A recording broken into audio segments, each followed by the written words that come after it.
Fala pessoal, estamos iniciando mais um Conversa com Rick Direito e hoje o papo é o dia a dia de uma profissional médica, muitas coisas interessantes para vocês.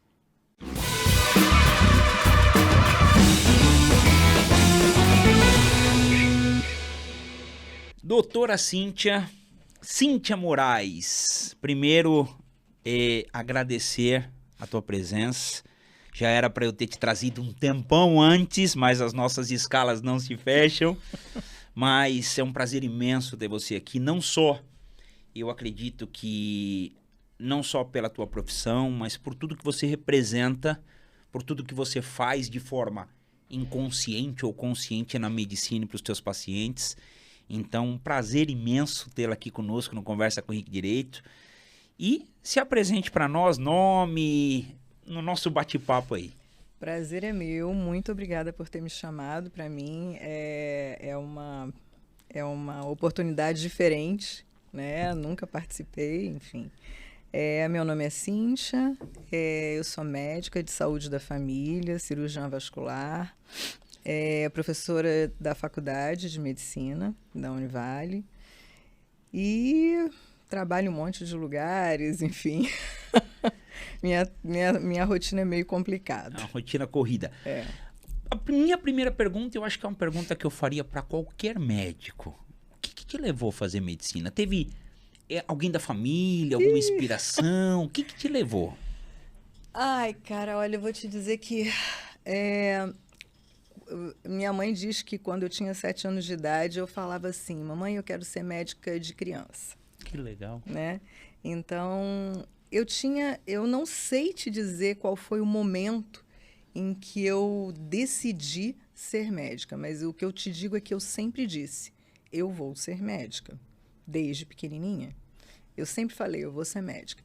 Na família tinha até um ginecologista que era meu padrinho, mas ele não tinha, eu nem sabia que ele era médico. Né? Não tinha contato? Não tinha, eu tinha contato, mas assim, para dizer que durante a minha infância ele teve alguma interferência ou influência com relação àquilo, não teve, porque a gente não tinha esse contato com relação à medicina, né? Talvez algum pediatra que tenha me atendido, não sei te dizer. Eu sei que eu tinha isso muito claro na minha cabeça. Desde muito criança já. Eu vou ser médica. Que legal. E como se fosse um propósito, sabe mesmo? Como se fosse um propósito. Eu vejo isso no meu filho mais velho, que também é médico, e ele sempre falava que ele queria ser médico, mas eu era médica. Sim, ele já tinha ali mais ou menos uma inspiração direta, né? E o pior, ele conhecia a rotina, né? Verdade, né? Ele sofreu a rotina, tadinho. Verdade. Né? E resolveu ser médico também. Mas, então enfim. Não tinha pai ou mãe, alguém assim? Não, meu pai era um funcionário público lá no Rio. Eu sou carioca. Sim. Né? Ele era um funcionário público, minha mãe era do lar. E era uma família simples. Que legal. A gente não tinha assim mas eu tinha essa coisa na minha cabeça. E aí criou essa rotina de estudos para conseguir chegar lá, porque não é fácil, né, Cíntia? Não. Eu falo, às vezes eu converso com as pessoas porque o vestibular já é difícil, né? A rotina, né? Depois tem na universidade o internato, que é tudo muito difícil, né? Tem que ter uma rotina, né? Tem. E hoje em dia eu entendo, mas na época eu não entendi. Eu tive uma dificuldade um pouco maior porque eu tenho TDAH. Entendi. Né? E o meu nível de distração era imenso. Mas eu tinha facilidade. Então, eu estudei no Colégio Pedro II, que aqui em Santa Catarina ninguém conhece muito bem, mas no Rio é um colégio tradicional, né? E me orgulho muito de ter estudado lá, era muito legal, foi muito bom. E aí, era um colégio público, eu sempre estudei em colégio público, sempre, minha vida inteira foi colégio público, mas para passar na faculdade não foi uma coisa fácil, né? Mas eu passei, fiz faculdade no Rio e a minha formação toda foi lá. Então, não teve... aí eu já deixo um alerta aqui para os mimizentos, né, de plantão, porque às vezes a gente escuta muito isso, né? E que, mas eu vim de escola pública... Nós sabemos que tem uma dificuldade, né? Claro que se eu colocar um aluno da escola pública com o da particular, é meio que né, é injusto. Mas você conseguiu. Na verdade, assim, o Pedro II no Rio é um colégio muito bom, assim, é um colégio público, e eu acho que ele existe até hoje, eu tenho certeza. Ele era um colégio federal, então é mantido por verba federal. Certo. Então, era um nível um pouco melhor, sabe, do que alguns outros. Mas eu iniciei na escola pública e fiz concurso para passar para o Pedro II. Ah, tinha concurso. Tinha concurso, não era uma coisa assim fácil. Espontânea. Era colégio militar, Pedro II, Cefet, eram vários colégios assim que tinham no Rio que a gente podia prestar concurso para conseguir cursar. E passou quando no vestibular? Faz tempo. Eu passei em 1991. 91, que legal. 91 a 97. 91, 97. Tem tem uma trajetória pesada, né? Porque você faz medicina, às vezes eu converso isso, né? Medicina é pesada a grade, né? Porque exige muito do aluno, né? Eu acho que o pior com relação a isso é você não poder trabalhar. É porque você sai do colégio e você vê todos os seus amigos, né, trabalhando e estudando. Tu faz faculdade, trabalha e tal, e você não pode. Entendi. Né? E aí, quando você tem, assim, uma situação muito boa, né, é tranquilo. Mas quando você não tem, é um pouquinho mais pesado. Tem que se virar, né? E a tua especialidade, né? Você tem especialidade em vascular. A formação foi em vascular. Em vascular. Por quê? Pois então, né? É também outra coisa muito louca. Eu entrei na faculdade porque quando eu tinha 7 anos eu queria ser pediatra, né? Sim. Mas quando eu entrei na faculdade, gente, eu queria ser psiquiatra. Olha só. A minha ideia era fazer psiquiatria. Primeiro período eu passei por anatomia, eu vou falar, eu vou ser cirurgiã. Foi trocando no meio do caminho.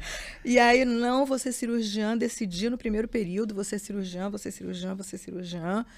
E aí, segui, né? Passei por pediatria, falei, nunca na vida eu vou fazer pediatria, porque eu gosto de criança saudável, não gosto de criança doente. Saí da faculdade, primeiro plantão, o que faz um médico quando sai da faculdade? Plantão? Plantão. Primeiro plantão em pediatria.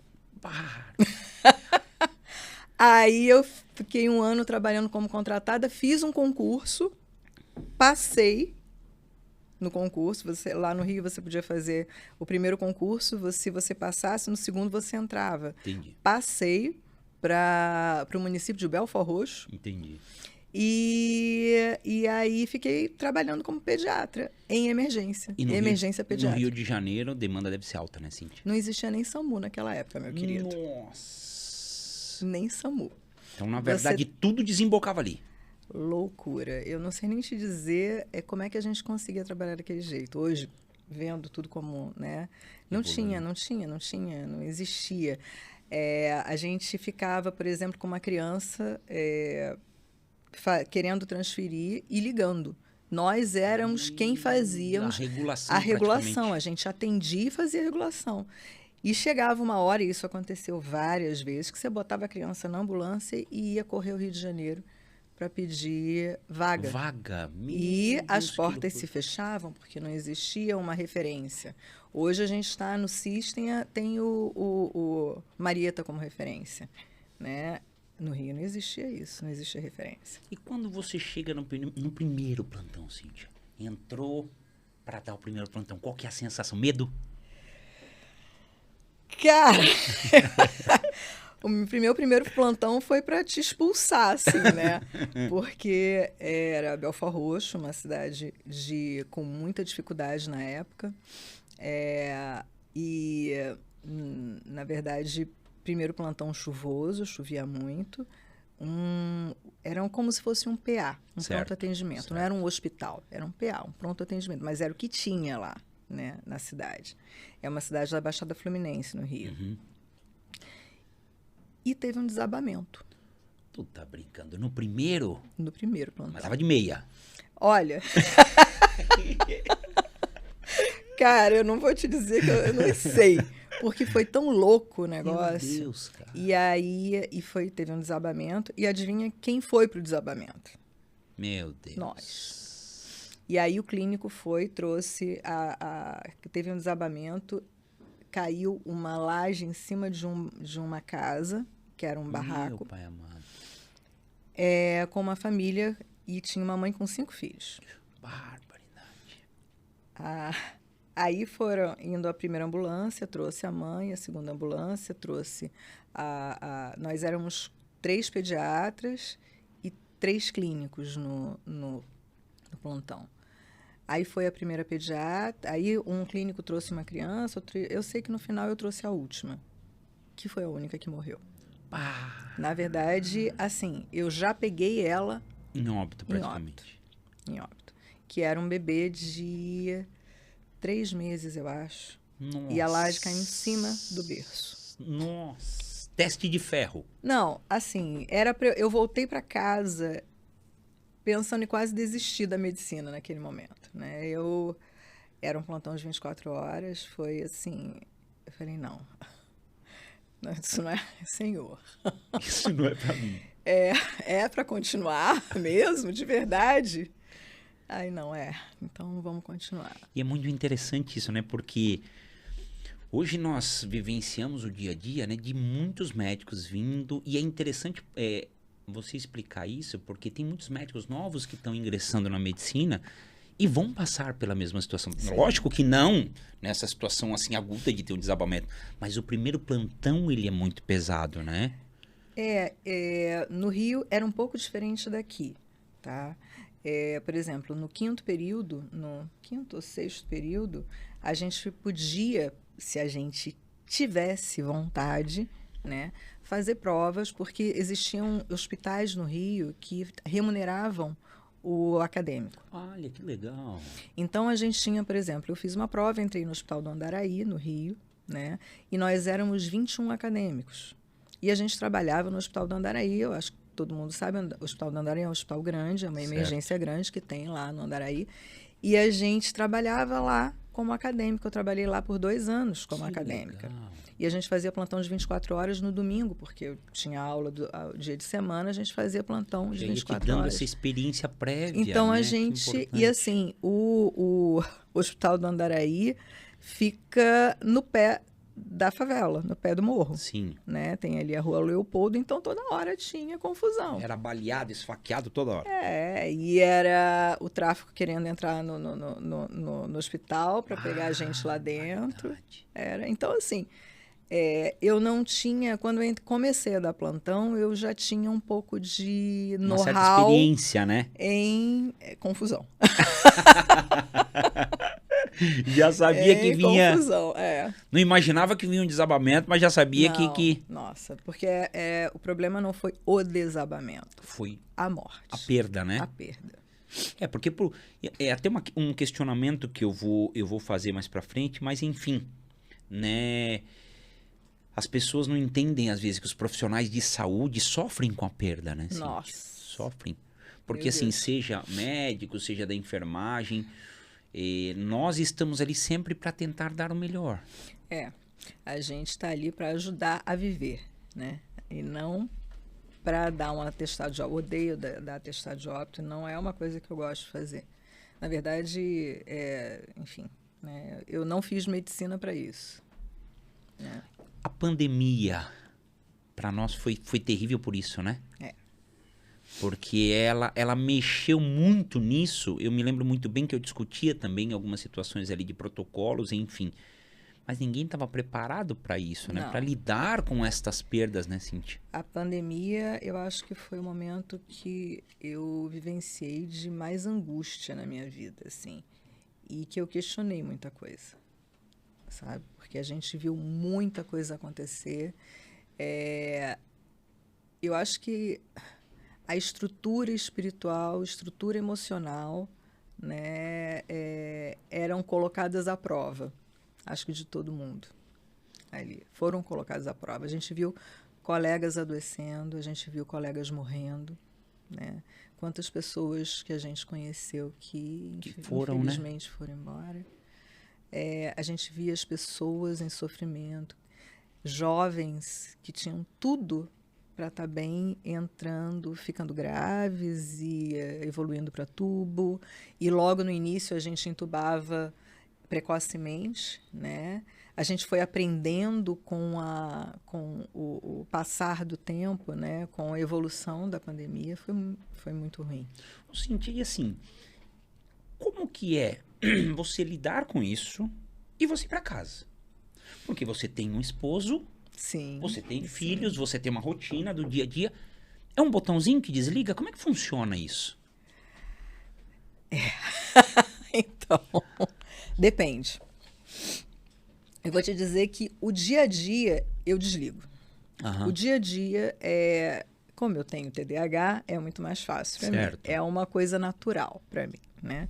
Eu saí, o paciente saiu de dentro dentro, eu sou muito intensa, Sim. né? Dentro da minha rotina, porque eu acho que eu estou lidando com pessoas e você precisa se dar, né, para aquele ser humano. Mas o paciente saiu, eu já esqueci. Um mecanismo de defesa, É um né? mecanismo de defesa. Agora, a morte não dá para você esquecer. É, né? A morte não dá. Eu lembro que uma vez, lá no Rio ainda, né? Enfim, eu saí de um plantão que eu passei, eu estava em Araruama, lá que é a região serrana do Rio, eu dava plantão lá também. Porque lá no Rio, acho que eu dava mais plantão do que eu dou aqui. Muito mais, porque eu era mais nova também, né? E aí, eu saía na quinta e voltava no sábado. Nossa. Em casa. E aí, eu estava num plantão, não existia SAMU, né? Imagina.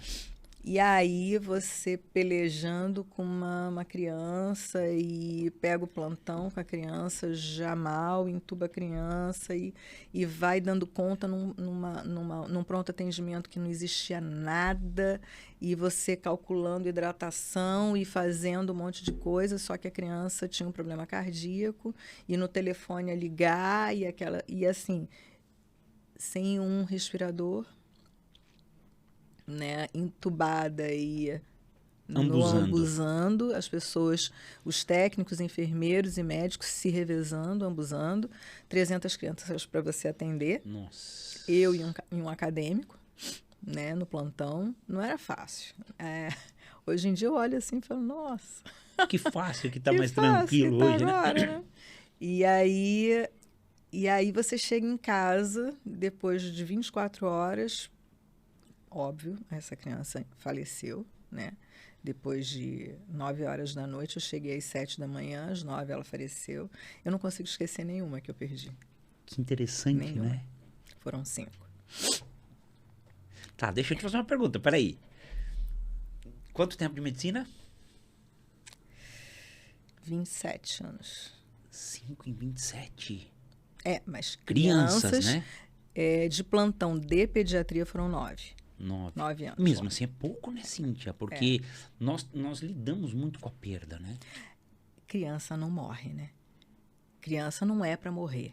Entendi. Criança tá com tudo novinho. Criança para e volta. Entendi. Não é para criança morrer. Criança não morre, não pode morrer. Como é que criança morre? Não pode morrer. Né? É diferente do idoso, sem contar, né? que você tem, né, Deus ajudando o tempo inteiro ali, né? E as coisas acontecem quando tem que acontecer. Mas criança não é para morrer, não, cara. Não pode morrer. Eu falo que quando tem O idoso... Eu falo que quando tem a criança que vai, a gente sempre fala do briefing, né? Debriefing na emergência, que quando vai tem que dar uma conversada com a equipe para ver se foi tudo muito bem feito. Claro que a gente entende que tem situações, principalmente na emergência, né? Que às vezes a criança já chega numa condição para nós que humanamente possível reverter. E não é só isso. A gente tem que pensar também que era uma outra época. Sim. Era uma outra época com uma população menor, né? As populações eram menores. Gente, eu cheguei aqui em 2007, eu dava plantão no PA de São Vicente, que na época era o saudoso PA de São Vicente antigo. PA de São Vicente, era o meu muquifo preferido, né? Era o muquifo, mas era Insalubridade muito bom, maravilhosa, né? Insalubridade maravilhosa. Mas era pequeno. E a gente dava plantão em 2 clínicos. Olha, isso é verdade. E a gente tinha tempo para parar, para conversar. A população era menor, né? Então você não tinha Cara, quantos óbitos infantis a gente teve no PA de São Vicente? Que você Pouquíssimos, né? lembra? Pouquíssimos. Eu, em todo esse tempo lá, Não, então, um. né? Pois é. Então, realmente é É pouco. porque criança é difícil, né? E as épocas, hoje em dia, já não. Eu acho que hoje em dia, além da população aumentar, os perigos aumentam também, eu acho, enfim, né? Aí as exposições, acho que é tudo, né? E aí a coisa começa a acontecer, graças a Deus. Estou vivenciando um momento de clínico e não de pediatra nesse momento, mas enfim, E né? depois que foi mãe, pega mais? Cara, eu fui mãe no 4º ano de medicina. Ah, já no 4º ano. Eu fui mãe no 4º ano. Pedro Então, nasceu, eu na tava... verdade, isso, deixa aqui mesmo, fora do Esse era um dos motivos que eu não queria ser pediatra. Eu não queria. Quando eu comecei a dar plantão, que a minha amiga me chamou, eu falei, não, cara, eu não vou dar plantão em pediatria. Meu Deus, não tem Então, como. você na transição da universidade, você foi mãe. Sim. E continuou. E continuei. Meu Deus. E continuei. Organizei minha vida toda. Coisa difícil para o TDAH, mas eu consegui, né? Tipo, o Pedro ia nascer em outubro e eu tinha que garantir minhas notas até outubro. Então, Meu pai. piquei para conseguir chegar até outubro com notas boas, para não precisar, porque eu sabia que eu não ia conseguir notas boas depois. Sim, né? sim, eu sim. tinha que garantir ter passado no período, era por ano na época, né? Por ano. Por ano, não era período. Mas eu consegui, dei conta. Porque na verdade muda um pouco a rotina, né? Um pouco? Bastante, né, Cíntia? Um pouco? Rapaz, muda tudo, muda tudo. E dessa situação que eu te falei de rotina, mesmo com TDAH, porque você vai para casa, tem esposo, né? Querendo ou não, a mulher sempre tem essa situação de casa, vai ajeitar uma coisinha ali, uma coisa lá, cuida do filho. Mas eu tenho uma parceria muito legal, né? Meu marido é muito parceiro para tudo. Isso é importante, né, Cíntia? Ah, mas se não tivesse, não tinha como. Meu marido é muito, muito, muito, muito parceiro. Para tudo, assim. Então, como diz o ditado, segurava o varal, né? Segurava literalmente o varal, mas assim, até hoje. Porque hoje ele, graças a Deus, está aposentado. Sim. E eu não. E a minha rotina não é tranquila. É verdade. Né? Porque a do médico tranquila. sempre exceto quando você vincula numa especialidade que ela é mais tranquila, né? Sim. Mas, em regra, a maioria dos médicos tem uma rotina pesada, né, Cíntia? Tem. A minha é bem pesada, sim. E o médico, por ser autônomo também, né? Porque eu sempre explico isso para as pessoas assim, diferente de várias outras classes, você receber por hora plantão, se você ficou doente, você não recebe. Não trabalhou, não trabalhou, não recebe. Mas eu não... É porque eu sou pouco autônoma, né? Uhum. Eu sou médica do SUS. Sim, né? Então, sim. eu sou concursada, então eu... E por opção mesmo, né? Eu cheguei a colocar consultório no Rio, cheguei a colocar consultório aqui, mas eu gosto. Gosto do SUS, né? Adoro o SUS. E essa parte da saúde da família é encantadora, né? Eu caí de paraquedas, né? É mesmo? Paraquedas, porque o Rio estava muito difícil. Eu estava com 3 crianças no Rio e 3 crianças pequenas. O Pedro, quando eu vim para cá, tinha 12 anos, mas com 7 anos eu decidi que eu queria. Quando ele fez 7, eu falei, não vou ficar.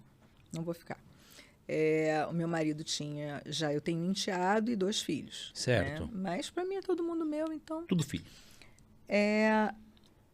E aí a gente muito perigoso, a gente morava nessa época em Jacarepaguá era muito mais tranquilo, só que um dia eu saio de casa com os 3, né? Um no colo, outro os outros segurando um na mãozinha do outro, na mesma calçada, para ir na padaria, comprei uma pipoca, atravessei, na época eu sou velha, gente, atravessei a rua na locadora de vídeo para pegar um filme que era Shrek, que eu adorava, e eles também. E aí a gente chegou em casa, atravessei e voltei com eles andando. Quando eu botei a fita, né, no DVD, tiroteio. Eles Meu passaram Deus assaltando do a padaria, céu. a locadora e saíram atirando. Eu falei, pô, acabei de sair com as crianças lá de dentro. Não, não quero ficar aqui, não quero ficar Fração de aqui. segundos poderia dar tudo Falei, não errado. vou, não vou, vou-me embora, vou-me embora. E comecei a procurar lugar. Minha prima veio para cá. 2005 ela veio para cá. Ela vem conhecer, aqui é bom, aqui é tranquilo. Quando eu vim, eu falei, eu quero ir para lá. E aí, na época, a gente tinha um diretor médico em Itajaí, que era o Etelvino. Aham. E aí eu comecei a incomodar o Etelvino. Eu ligava toda semana, 2 vezes por semana para ele. E aí, saiu o concurso? E aí? Aí um dia ele me ligou, olha só, para de me incomodar. Saiu o concurso. Tu vem e faz. Eu falei, saiu para vascular? Aí ele, não, é para médico e saúde na família. Você tem quantos anos de SUS? Eu falei, eu tenho 9. Ele, você vai passar. Aí eu falei, mas como que eu vou passar? Eu sei nem o que é isso. Médico de saúde da família? Eu não fiz isso. No máximo, na faculdade que eu dei, foi medicina preventiva. Aham. Aí ele, não, vem, Cíntia, faz a prova. Estuda e faz a prova. Eu falei, ai, Jesus, o que é isso? A vida. E fiz a prova e passei, né? Para ver o que era. Aí caí aqui, entrei, e aí desesperado, que eu não sabia o que era. Gente, não vai ter prova para vascular, pelo amor de Deus, eu quero Porque sair, quer eu não sei o voltar que pra é. área, né? Eu não sei o que é isso. E aí comecei a entender o que era, e fiz um curso, e depois fiz uma pós-graduação, e aí eu me apaixonei. Que legal. E aí eu falei, se eu conhecesse a medicina de saúde da família antes, eu não tinha feito nem cirurgia. Bom, hoje os meus pacientes todos são, a maior parte, saúde mental, pediatria. Que legal, né? Um clínico que abrange do nascimento ao fim da vida, né? E é uma Todos os área ciclos. que até pouco tempo era E um eu pouco desconhecida, as pessoas não exploravam tanto, Na né? verdade, isso nasceu com o nascimento do SUS, né? Aos poucos se desenvolveu. A estratégia de saúde da família é mais nova, claro. O nascimento do SUS foi em 88. 88, isso. 88, então... Mas daí para frente, acho que 95, 94, 95 começou a estratégia. Só que eu estudava em escola particular lá no Rio. Né? Escola não, a faculdade. A minha faculdade era particular. Sim. E as faculdades públicas, acho que a UFRJ e tal, é que preconizava mais a coisa, mas estava da medicina de saúde da família, mas estava começando, era início, né? E eu não tinha muito conhecimento do que era aquilo. Vim conhecer aqui. Que legal. E assim, ó, o que mais te encanta, assim, tia, na medicina? O que mais te chama atenção? A possibilidade de você ajudar alguém e aprender com ela. Eu aprendo com todos os meus pacientes. Cada dia é um aprendizado diferente. E tentar não atrapalhar muito, né? A gente tenta não atrapalhar muito e ajudar de alguma forma. Não tenho como é que eu vou te dizer? Não tenho a vontade ou a pretensão de salvar, porque eu acho que quem faz isso é Deus, não sou eu. E eu tenho, assim, muitas provas disso, né? E eu acho que a gente percebe isso nos momentos mais difíceis, assim, que é o momento da morte mesmo, né? Tem pessoas que você tem certeza que não vão sobreviver, né? Que às vezes tem câncer ou tem algum... E aí sobrevive do nada, né? Assim, e outros que não tem nada para acontecer e, infelizmente, você faz tudo e aquela pessoa morre. Não sou eu que estou mexendo, eu tenho que fazer o meu. Bem feito, muito bem feito, né? Porque eu estou ali para isso. Mas quem manda é o cara lá de cima. Como que você vê essa interação da medicina e Deus, Cíntia? Eu vejo, quando eu falei que eu comecei a fazer medicina como um propósito, para mim é isso, né? A Ana Maria Barbosa, eu acho que é o nome dela é esse, ela fala muito sobre propósito, né? Ela é uma psiquiatra que eu sigo, e ela fala, e eu acho que ela tem razão, a gente tem um propósito na vida, todos nós temos um propósito na vida, né? E a medicina, eu acho que é um momento em que você tem várias escolhas fazendo medicina. Você pode escolher ser aquele médico que está acima de todas as coisas, né? Pareando ali com Deus. Você pode ser aquele médico que está ali para ajudar as pessoas, né? Você pode estar ali por dinheiro, porque não tem você fazendo medicina e se você trabalhar bastante, você ganha bastante dinheiro. O bastante na proporção que você consegue gastar, porque também o médico é um bicho meio complicado, né, cara? E a gente ganha, mas a gente gasta. Então, a gente nunca tem nada, né? É difícil. Mas tem que saber a pretensão. Qual a tua pretensão ali, né? E é muito perigoso isso. Porque você está lidando com o limite das pessoas. E é muito espiritual isso, né? As pessoas... Cara, unidade de saúde não podia ser chamada de unidade de saúde. Ela tinha que ser chamada de unidade de doença. Porque as pessoas chegam doentes para consultar. Elas chegam não só doentes do corpo, elas chegam doentes da alma. Elas chegam com sofrimentos. As doenças, muitas delas, hoje, eu não digo na emergência também, mas não tanto. Eu acho que na unidade de saúde é mais. Né? Na unidade de saúde, certo, cara. Elas chegam com doenças da alma, né? Elas chegam com sofrimentos intensos e que normalmente causam os problemas. Existem dores que não são tratáveis, porque não são dores do corpo, são dores da alma. E você tem que saber lidar com isso. Eu tenho um episódio que foi muito interessante. Eu recebi uma senhora que estava vindo nova na unidade, quando eu ainda estava no Votorantim, que sou médica, era médica de lá na época. E aí ela chegou, e como eu atendo com alunos, né, os alunos vêm para mim e eles atendem o paciente, depois eu entro. E junto com o paciente e com o aluno a gente dá o desfecho, porque eu acho que todo mundo tem que participar daquele momento de decisão sobre o tratamento, né? E aí ele começou a me contar, não, porque ela tem uma dor no ombro, que é uma dor que ela já usou isso, já usou aquilo, ele foi dizendo todos os remédios que ela tinha usado. E aí, doutor, eu fiz o exame clínico e todas as manobras estão negativas para qualquer tipo de doença, né? Para qualquer tendinite ou... Não, ela tem uma amplitude boa no ombro, ela tem...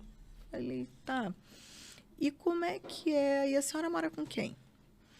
Ah, moro com meu filho e tal, não sei o quê. E como é que é? Ele, qual a idade dele? Porque era uma senhora de mais de 80 anos, né? Mora com seu filho, ele é casado? Não, não é bom. O filho... era um usuário de álcool, né? Incomodava um monte, era um cara que chegava bêbado em casa e quase batia nela, enfim. Aí eu olhei para ela e falei assim, tá pesado, né? Tadinha. Tá pesado usar essa carga que a senhora tá carregando no ombro, tá pesada, né? Dói, né? Aí ela falou, dói. Dói muito. Eu falei, então vamos fazer uma coisa. Eu não vou lhe dar remédio. Eu vou encaminhar a senhora para o Itajaí Ativo. O Itajaí Ativo é um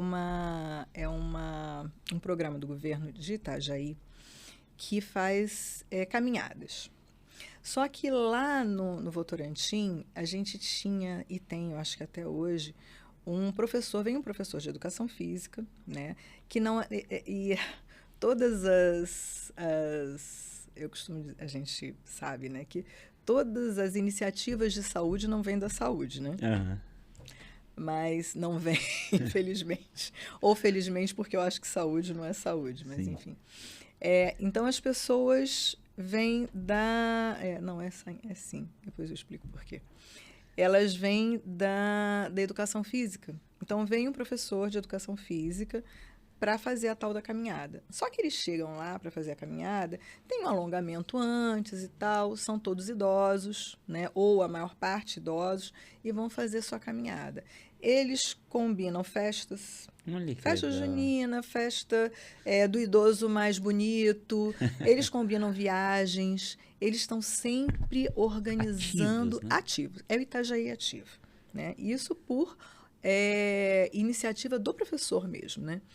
E tem música, e tem não sei o quê. Aí eu mandei ela para lá, falei com a agente de saúde foi, combinou e tal, não sei o quê. Lá pelas tantas, a agente de saúde me mandou um vídeo dela. Olha que E ela fala, doutora, aqui eu vou me curar, aqui eu vou Olha me que curar legal. e tal. Porque é animado, Aham. né? Animado, tem música, tem dança, e ela ficou muito feliz. E é isso, cara. São os sofrimentos que causam as doenças. É uma paciente que já tinha sido tratada de todas as formas. E, na verdade, a gente não tem condição de resolver tudo. Como é que você vai resolver um problema desse? Eu vou botar a polícia atrás? Vou, sabe? Porque não tem lesão corporal, não tem... A violência existe, a gente até faz algum tipo de notificação, mas é só ela e ele. Entende? Ô, Cíntia, Problemas insolúveis da vida. você me falando assim, porque assim, às vezes eu escuto, né, as pessoas falando não só da medicina, mas da enfermagem, enfim, da saúde, que vocês estão muito mecânicos e, né, as pessoas falando isso pra mim no meu Insta. E eu também, eu sendo profissional da saúde, eu entendo que essa mecanização também o profissional tá lá trabalhando e tem uma montoeira de coisas para você fazer todos os dias. Tem.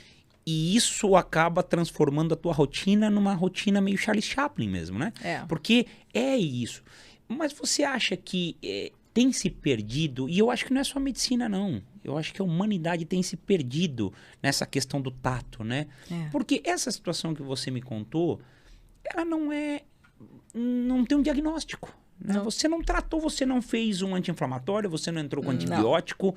Não. E hoje eu percebo até na emergência que grande parte das pessoas que a gente atende é uma problemática psicossocial, é um problema da alma.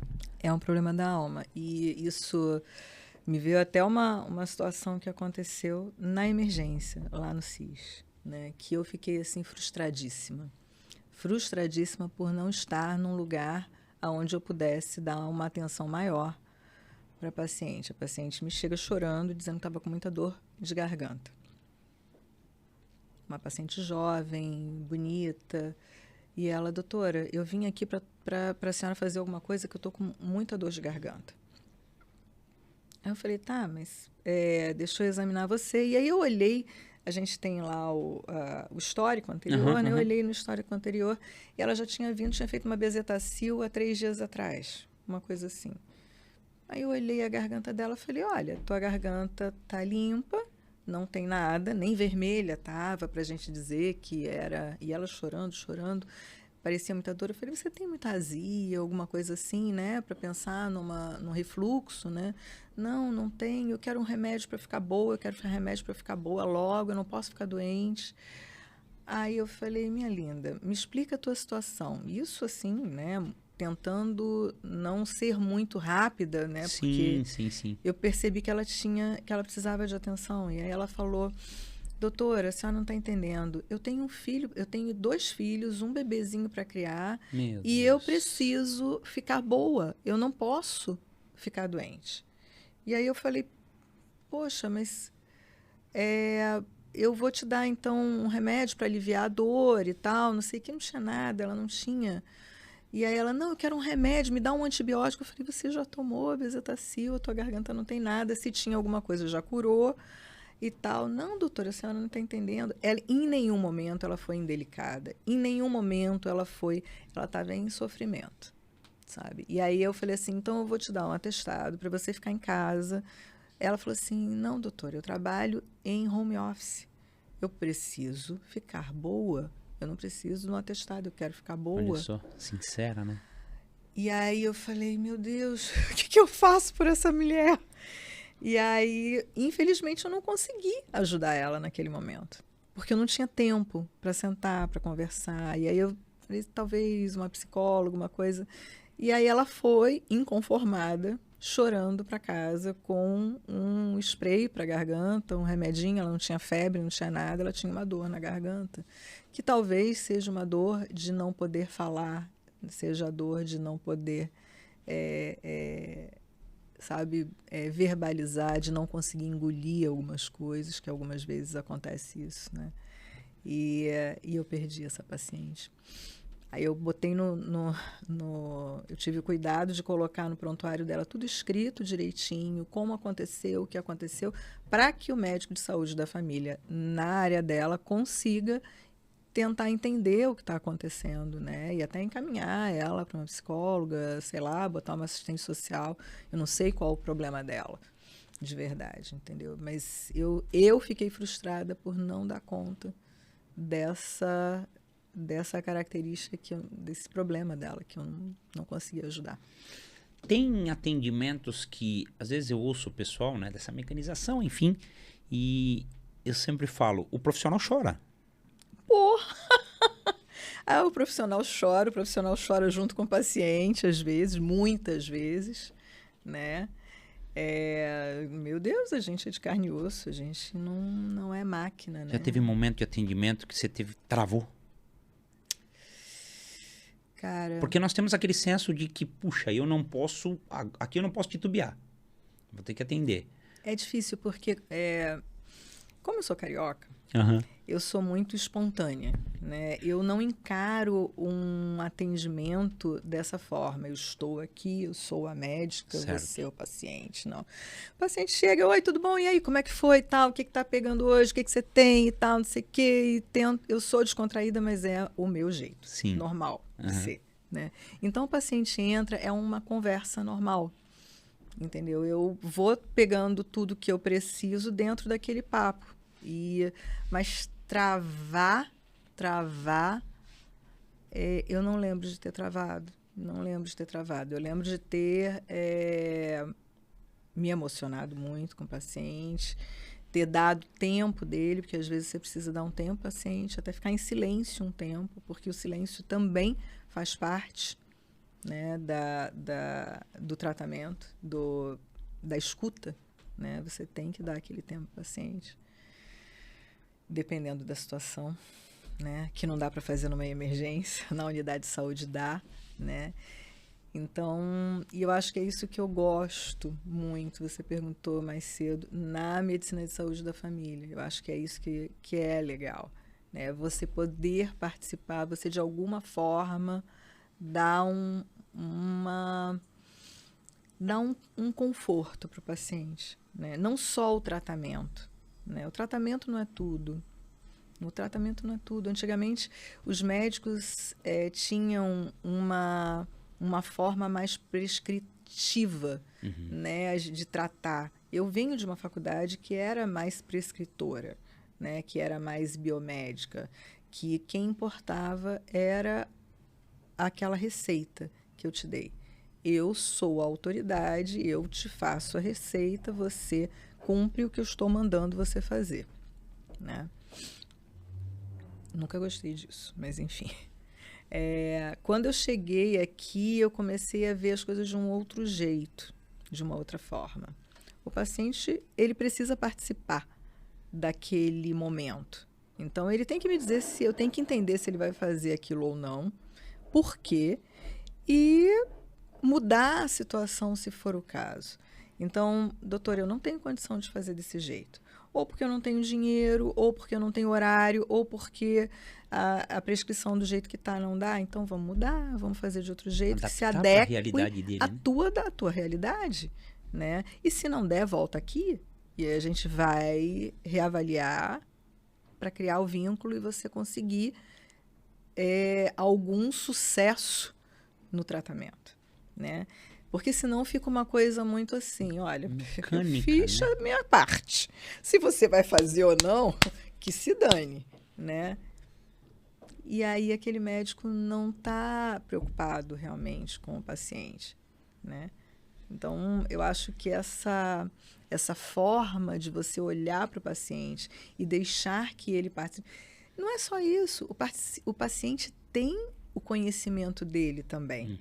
Muitas vezes ele te traz, olha, eu usei uma erva tal, fiz um chá tal e melhorei. Show, beleza? Não preciso nem mexer nisso aqui, entendeu? E às vezes eles me ensinam também. Doutora, eu tinha uma paciente que fazia uns chás, era a paciente que conhecia dos chás e das garrafadas lá no Votorantim. E ela me dava as coisas e a gente usava, e a gente discutia, é óbvio, dentro de um limite, Sim. né? Porque é o limite do erro, né?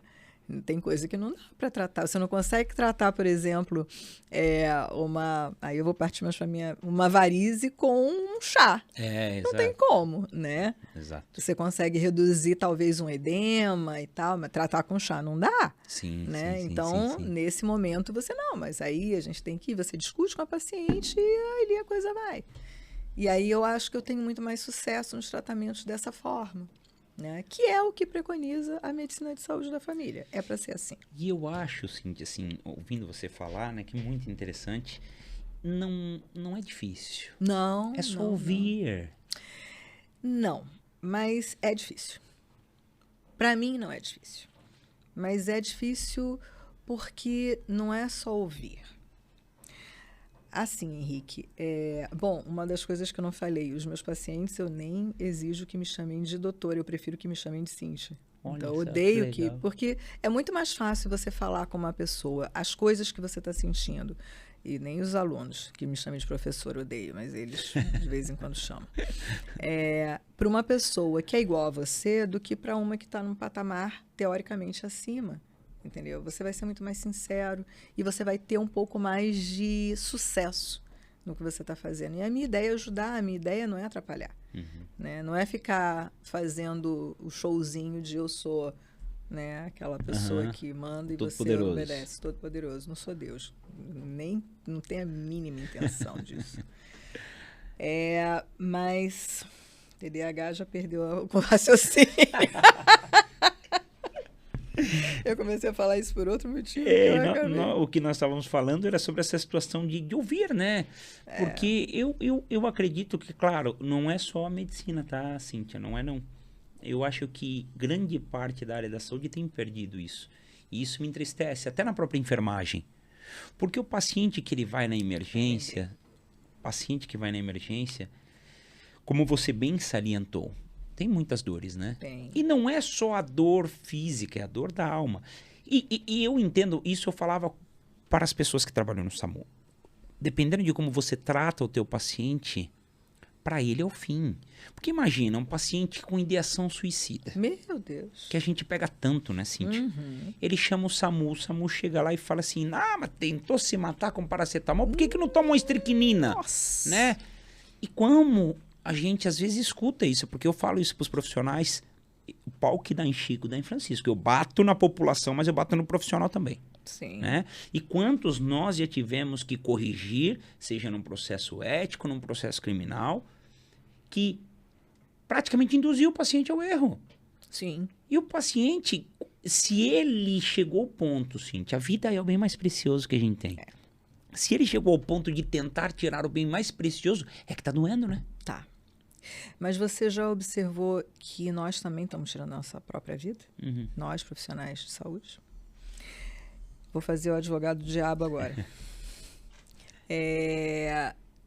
Eu penso que assim, e era isso que eu ia falar, eu acabei me perdendo, divagando. É difícil ouvir. Porque quando você ouve, você tem que lidar com os teus próprios problemas, com as tuas próprias questões. Nós não somos psicólogos, né? E nem todos fazemos terapia. Verdade. Então, às vezes, a proteção do cara que está lá, o enfermeiro, o médico, o técnico, a dificuldade dele lidar com aquela situação é muito grande. E o cara nem sabe disso. E aí é melhor não ouvir. Eu prefiro não ouvir porque eu não sei o que eu vou dizer para ele. Entende? Então, não é, eu acho que não é só isso, é uma questão de perfil também. É uma questão de... E isso não é uma crítica, gente. Assim, Lógico, não tenho claro que a não. mínima intenção de fazer uma crítica a quem quer que seja, muito pelo contrário, é porque é difícil para as pessoas também. Tem a timidez, Uhum. né? O profissional médico, o enfermeiro, o técnico, também tem timidez, né? E a timidez faz com que você haja, às vezes, de forma a não, de uma forma mais dura, entende? O meu filho mais novo, uma vez, ele era adolescente e quando ele era criança, ele era muito educado, falava com todo mundo e dava beijo em todo mundo. Ficou adolescente, começou a ficar tímido. E de cara amarrada e fechado, não sei o que. Eu falei, meu filho, pelo amor de Deus, né? Você está antipático. Que absurdo, né? Aí ele falava assim, mãe, eu prefiro que se eu sou antipático, as pessoas não vão nem olhar para mim. Elas não vão nem me ver, né? Então, O assim... Pedro? Não, o Yuri. O Yuri. Yuri, O Yuri. brabo. Hoje ele está mais solto, ele está mais livre, ele está mais... O Pedro não, o Pedro sempre foi... E eu sinto, é como interessante, né? Porque o Pedro, ele te puxou total, né? O Pedro sou eu. É. O Pedro é você, homem. É. Porque é interessante, né? Isso, Acho que até o andar dele é como parecido com o isso é meu. legal, porque assim, ele tem a mesma característica humana que você, né? É. Estando num hospital grande como Marieta, Pedro, um abração. Estando num hospital grande como é o Marieta, com uma demanda gigante, mas hoje é engraçado porque a gente escuta, o Pedro tá lá. Ah, legal. Então ele vai receber. Olha que interessante. Então, Que realmente, legal, assim, que ele legal. tem. Ele tem- Nossa, que orgulho! É interessante. Então, às vezes, a gente comenta entre nós. Ó, o Pedro tá lá, ele vai receber. Legal. Então, que interessante isso, né? Porque é o que eu falo, essa característica humana de lidar, né, com os pacientes. Porque Sim. é aquilo que a gente está conversando aqui. Claro que no sistema que nós temos, no SUS, principalmente nas emergências, não é fácil para o profissional. Não. O profissional, ele lida com uma quantidade... Vamos lá. O SIS, agora, claro, nós estamos voltando um pouco, mas é 30 mil atendimentos por mês, gente. Sim. Não, é absurdo. Absurdo. Entendeu? Então, eu falo assim, Absurdo. tem uma diferença entre o médico e o enfermeiro, né, os profissionais da enfermagem, na competência de atuação. Sim, né? mas todos entram em contato com o paciente. Todos têm o contato, o médico é o prescritor, em regra, na Sim. emergência. Então, você tem que estar atento. E tem que ser rápido. Eu tenho que estar atento na prescrição que eu vou aplicar, não posso errar, né? Eu tenho que... Já tem outro ali, porque vai crescendo a fila, vem o verdinho, o amarelinho, o laranja, aquela fila vai crescendo, né? E cada vez aumentando mais. Então, dificulta também essa situação de ouvir. Sim. Porque sim. se eu paro meia hora para atender o meu paciente, meu Deus, quando eu olho a fila tá gigante. Eu não para de crescer de bolinha na tela. Né? Então, também o próprio sistema, ele acaba prejudicando o profissional nesse sentido, porque é muita gente para atender. Você não consegue fazer uma escuta de qualidade. Sim. Você já tem que ir tocando ficha, tem que ir atendendo, daqui a pouco chega uma emergência, corre para lá, né? Então, realmente, É assim... difícil, é difícil. Medicina é vocação? Eu acho que medicina... vou usar a mesma palavra, é propósito. Propósito. Propósito. É o teu propósito de vida, entendeu? Você tem que... eu acho que não tem outra palavra para medicina. A minha vida é medicina, na verdade. Salvar é maravilhoso, né? Quem salva é Deus, não salvo ninguém. Um instrumento. Cara. Eu sou só um instrumento. Se Deus quiser, eu salvo. Se Ele não quiser, eu não. Ele salva. Eu não. Nossa. Qual foi o teu pior atendimento, Cíntia? Eu acho que foi esse que eu falei aqui agora. Esse dessa moça. Foi o pior, assim, que te deixou? Que eu não conseguia ajudar ela. E eu sabia que ela precisava de muita ajuda ali. Eu queria muito ajudar, mas eu não sabia como. Eu não tive expertise. Eu queria que naquele momento tivesse uma psicóloga no local e não tinha, porque já passava das 7 da noite e eu não tinha ninguém para me ajudar ali. E eu tive que deixar ela ir embora e ela não estava bem. É porque, na verdade, não teve o que fazer, né? Não. Quando nós passamos isso pela emergência muito, né? Quando você vai dar notícia da morte para um familiar, isso é pesado, né? É a pior pra mim. É o que... E o médico passa muito por isso. Né? Ah, toda hora, né? E você tem que... É porque a gente, hoje em dia, eu vivi isso com a morte do meu pai, assim, né? Meu irmão, a gente sabia, meu pai estava doente e tal, e estava internado na época. E a gente passou por algumas situações de que eu vou usar o nome de paliação, né?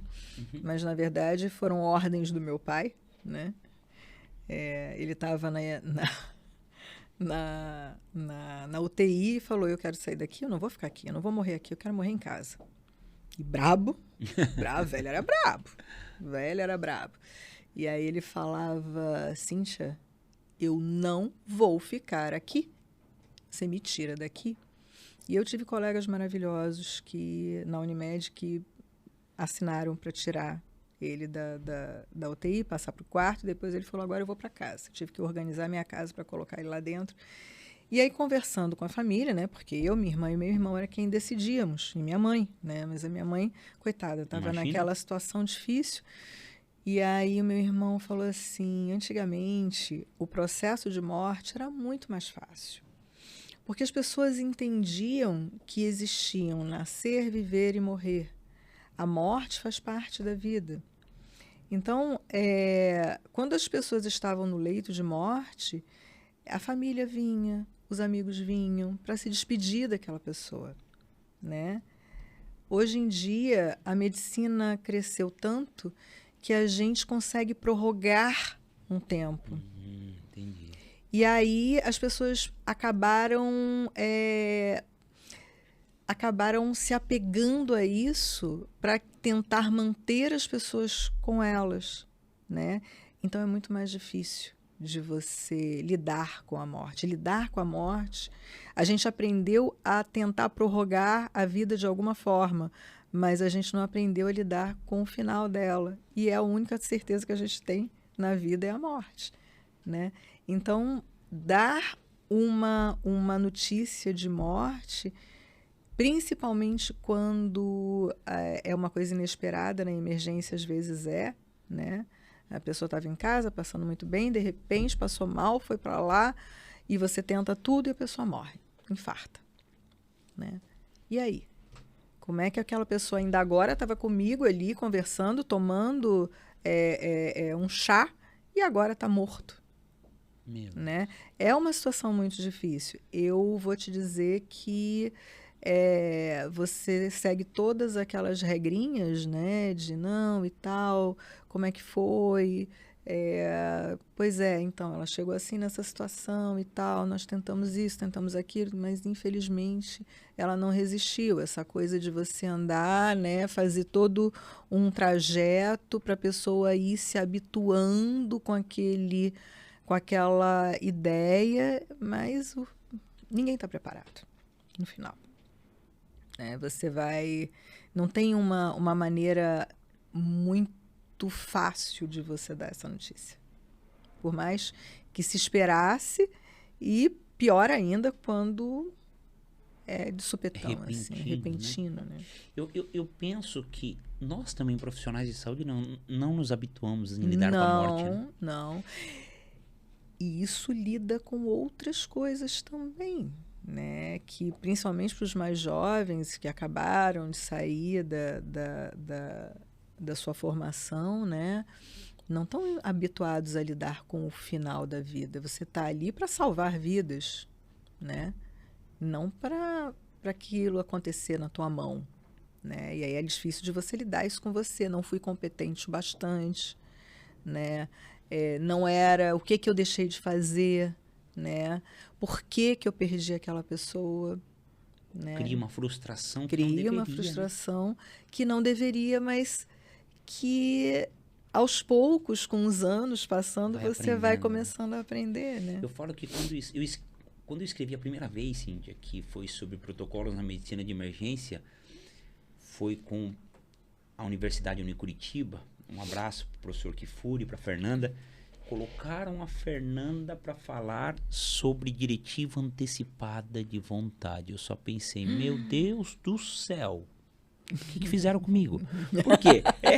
Imagina, eu estou escrevendo sobre protocolos na medicina de emergência e de repente vem uma pessoa que vai no mesmo livro que eu escrever sobre diretiva antecipada. Eu falo, peraí, né? Eu tô para salvar e ela tá para dizer que o paciente não quero que me salve. E é isso Aquilo aí. foi uma quebra de paradigmas, porque eu comecei a estudar aquilo e eu comecei a perceber, meu Deus, eu não tô preparado, eu tenho que melhorar. Você né? sabe quem me ensinou isso? Meu pai. No leito de morte. E como isso faz a diferença, porque você poderia manter, Cíntia, aquela situação. Eu sou médica. Não, Vai peraí, ficar. pai. Você vai ficar aqui, né? Você passaria por cima da ordem dele, né? Você não conhece meu pai. Imagina. né? Passaria por cima, mas assim... Hoje eu vejo de uma maneira muito diferente. Sim. Muito diferente, porque eu vejo... Meu Deus. Aí, Cíntia, eu me lembro da época que eu trabalhei em clínica médica, que eu via aqueles pacientes que estavam no final da vida, que queria fumar um cigarro e a gente ficava bravo. Não, já tá morrendo, vai... Nada Deixa vai mudar. eu fumar. Nada vai mudar. Aí eu queria comer uma pizza. Teve paciente meu, não vou nem falar o hospital, porque senão eles falam, meu Deus, o Henrique.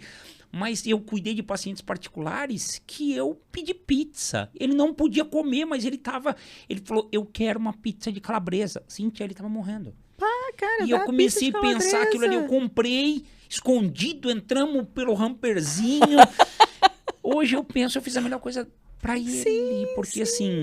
Que diferença vai fazer nenhuma, no final, né? Nenhuma. Então eu acho que a gente está aprendendo muito com isso. Essa tua fala, ela é fantástica, porque realmente, né, a gente tem que lidar com a perda. Sim. Eu sei que não é fácil, né, Cíntia? Não. Não é fácil. Não é. Mas a gente tem que aprender a lidar com ela, Não. porque é o que você falou, é a única certeza.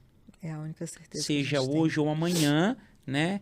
E eu falo que por mais que você é profissional da saúde, você é médico, obstinação terapêutica não te leva a nada. Não. Né? Você sabe que existe... Você prorroga sofrimento. Exatamente. E é isso que você quer para teu ente querido? É sofrimento. É isso que ele quer para ele? Sofrimento.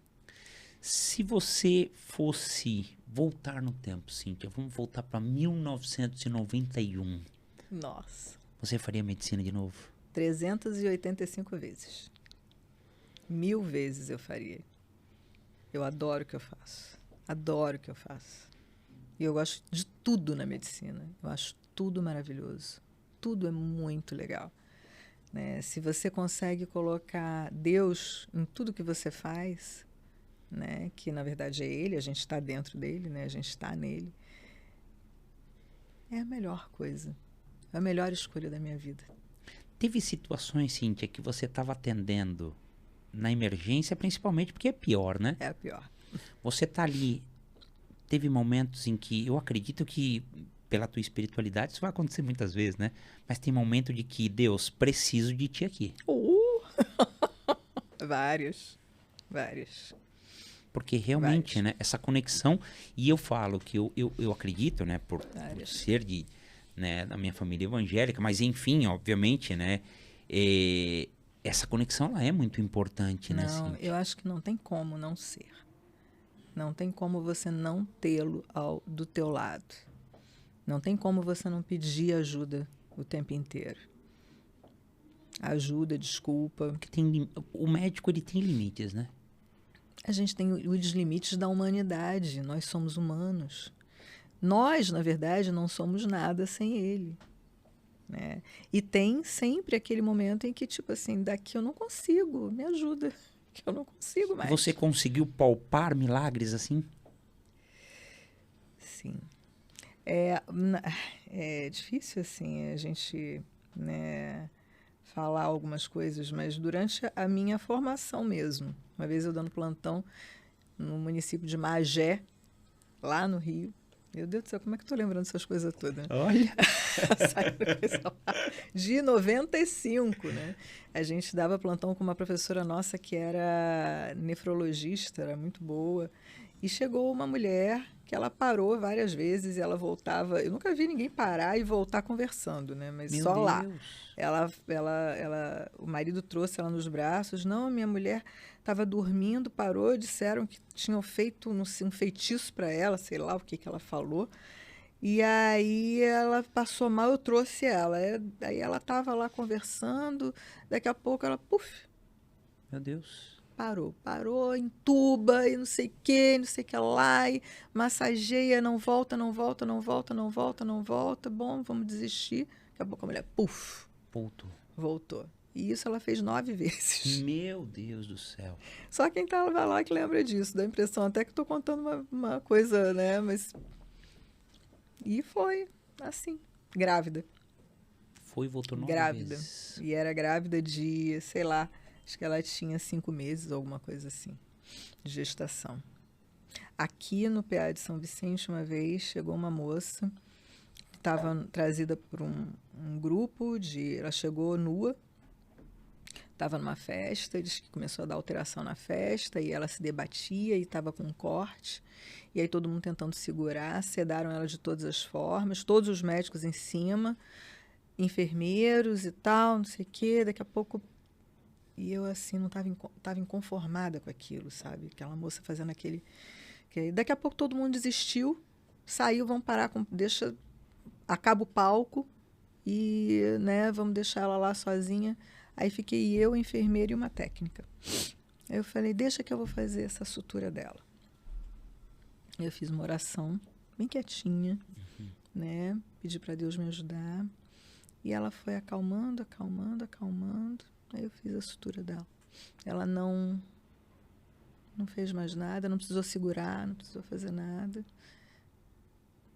Depois ela acordou, ela ficou dormindo lá e deu. Mas depois de um tempão, o povo em cima. Mas bem quietinha, nunca contei essa história para ninguém. Interessante, né? Mas a técnica vai lembrar. Se ela estiver ouvindo, ela vai lembrar. Se você pudesse deixar um recado, eu vejo, no meu Insta eu vejo muita gente, sabe, Cíntia, seja na enfermagem ou seja na medicina. Muita gente que fala, nossa, meu sonho é ser médico. Meu sonho é ser na enfermagem. Só que a gente vê muitas pessoas carentes, né? Com dificuldade financeira, com uma vida social que não lhe ajuda, né? Não lhe ajuda no dia a dia. Mas tem sonhos, né? Tem sonhos. Se você pudesse deixar um recado para quem quer ingressar, qual o recado que você deixaria? Bom, para começar, que nada é impossível, né? É difícil, é uma jornada difícil, vai ser complicado. Se você quer realmente, vá e tente e estude e caia uma vez, segunda vez, terceira vez, mas uma hora você passa. Eu tenho alunos que fizeram outras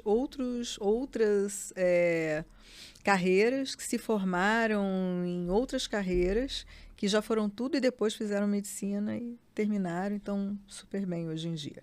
Tinha até uma amiga, uma aluna minha que era advogada lá de Curitiba. Uhum. E aí ela fez medicina e agora está atuando na medicina e no direito ao mesmo tempo. Sagitariana brava. Mas ela a outra mas assim, se fizer, faça pensando que você está lidando com uma outra pessoa em sofrimento sempre. E que ninguém sai da sua casa para ir ao médico se não estiver realmente doente. Aí você fala assim, mas na emergência tem um monte de gente que vai para pegar atestado e tal. Tem a galera que vai para pegar atestado, mas tem muita gente doente, né? E tenha em mente que você está ali para ajudar. Se há um propósito, e eu acho que medicina é um propósito, né? Você está ali para ajudar aquela pessoa. Tenta não atrapalhar. Às vezes a gente fazer muito atrapalha mais do que você não fazer nada, só ouvir. Ou fazer o que qualquer um diria que seria só o mínimo, né? Mas às vezes você ajuda mais, né? Pensa que você está para ajudar. Medicina tem que ser feito por amor. Se você pudesse mandar um recado para Cíntia de 1991, o que você diria? Mandou super bem. Yes! Vai lá que você mandou bem. Que legal. Ai, Cíntia, olha, estamos indo pro final. Fiquei muito feliz. Eu também, adorei. Nunca tinha feito isso, mas adorei. Foi um bate-papo muito legal. Eu acho que o que a gente tira de essência daqui, né? Não é algo técnico. Porque o técnico a gente estuda no dia a dia, a gente pega num livro. Mas eu falo que tanto na medicina... Esses dias nós tivemos um podcast aqui sobre aeromédico. E foi a mesma coisa. Sobre o dia a dia. E aí eles abordaram as dificuldades de cada um deles. E as abordagens foram abordagens igual de hoje. Da Cíntia humana, né? Da Cíntia pessoa. Né? Não é sobre uma dificuldade técnica de uma ressuscitação cardiopulmonar. Não. O que eu vejo nos podcasts cada vez mais é a essência de cada um. Sim. Né? E as tuas dificuldades como Cíntia mãe, como Cíntia esposa, né? Como profissional, como no dia a dia, o que você passou com teu pai, o que você passa com os teus pacientes. Sim. Mas eu acho que o que a gente pode tirar, extrair, né, de mais precioso desse podcast, eu acho que é o teu contato com Deus. Sim. Que é o mais importante. Sim. Que é a conexão mais perfeita que eu acho que existe entre o ser humano. Sim. Né? E é o ouvir de alguma forma. E eu falo que o podcast para mim é muito mais aprender do que ensinar qualquer coisa. Eu só fico escutando. Para mim é maravilhoso, maravilhoso. Parece. E eu acho que isso é importante para nós da saúde. Sim. Não é só para o médico, Cíntia. É para a enfermagem também, é para todos nós. Ouvir. E eu, cada vez que passa, eu penso mais sobre isso. Será que eu estou servindo de instrumento para o meu propósito? E isso é importante para a gente refletir. Então, eu quero te agradecer de coração a tua participação.